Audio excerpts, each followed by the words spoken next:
Yesterday we smashed those second half props, and today I expect to do the same with the main slip. I wanted to wait for the Pacers props to come out, but it's already 4:15 and I don't see anything on the board, so I'm currently going to break down 6 players that I like. First up, we're going to Detroit for the Pacers-Pistons game. The spread is tight, with Indiana being 3.5 favorites to win the game. Neither of these teams have much to play for, but both are extremely short-handed. Any Pacer props will be in play. I want to focus on Hayes, who played 37 minutes last game and had 49 fantasy points, even with 5 turnovers. He also shot 7 for 17 and played some solid defense. I believe he can clear this prop if he plays 35 minutes once again. From that same game, Isaiah Livers is who I want to target next. He played 38 minutes the last matchup, shot horrendous 7 from 20 and 3 from 10 from three-point land, and still racked up 39 fantasy points. I believe these numbers are too low for the current matchup and health situation on both teams. If he plays 30 plus minutes again, this prop should be cleared. Next up is Kelly Olynyk, who heads back to Miami and gets a little revenge game spot. His prop is currently sitting at an even 23, which gives us some push equity, which I like a lot.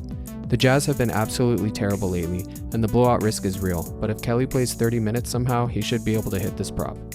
That same game has another beast of a play with Walker Kessler, who I was able to get at 29.5 but has now been bumped to an even 30.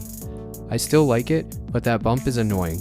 The only way he doesn't get this cleared is if he has an extremely bad night and/or doesn't get 30 minutes because of a blowout. He can rack up blocks and steals, which are worth 3 points apiece. I still like him.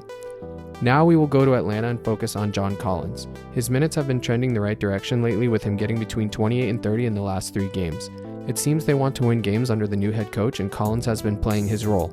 Last game he shot 5 for 13 and still was able to clear 21 fantasy points. I would say he's the most volatile, and if you don't want to go here, Trae Young is also in play. The next guy I want to talk about is Devin Booker, who's been just crushing the stat sheet recently. His points are way up, which is a little concerning because he's going to be on the road in a competitive matchup. I will take his fantasy prop total and hope his shot continues to fall. The man can be deadly, good and bad. I will run it back with Stephen Curry here. Those are 6 guys that I will be targeting, but I'm waiting for the Pacers props to drop. I also like Brook Lopez over fantasy points, who just got bumped as I record this, Stephen Curry over fantasy points, and Al Horford over fantasy points. I will keep you guys updated with any second half props via Twitter, and I should be going live at some point. Thanks for watching, and as always, crush.